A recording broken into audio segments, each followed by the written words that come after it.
This is Lecture 1 for Bio 180. We'll be covering water, solubility, and pH. Water itself is essential for life on Earth. 3/4 of our world is covered in water. It is thought that life originated in the water, and today all life requires water more than any other substance. But why is that? Let's take a look at the human body to answer that question. The body is made up of millions and millions of individual cells. Those cells are organized into tissues, and those tissues form our organs. All of our organs are then organized and form our body. Surrounding and filling each cell is water. The water helps to maintain cellular shape and also participates in most chemical reactions that are necessary to sustain life. Without water, our cells couldn't function and life really wouldn't be possible. The universal necessity of water is a result of its unique qualities. Those qualities result from its structure and the interaction between individual water molecules. A single water molecule is made up of one oxygen and two hydrogens, and they are arranged in the shape of a V, as shown here. The hydrogens are covalently bonded to the oxygen, which means they share a pair of electrons between them.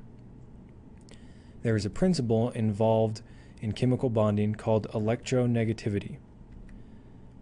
This is a chemical property that describes the tendency of an atom to attract electrons, or electron density, toward itself.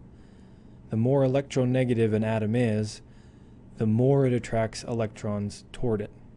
In the case of water, the oxygen is more electronegative than the hydrogens, and as a result it pulls the electrons toward it, and the electrons spend more time around the oxygen than they do around the hydrogens.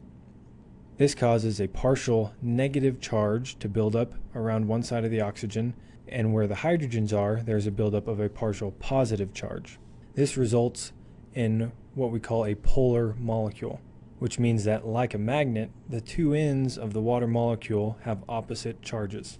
The way that water molecules interact together is a result of this polarity.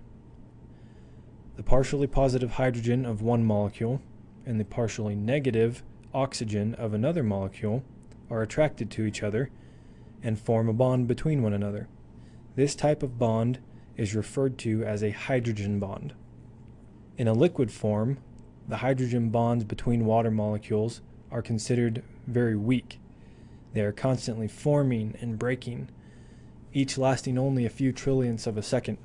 But since new bonds are always forming, at any instant there are a large percentage of molecules bonded to one another.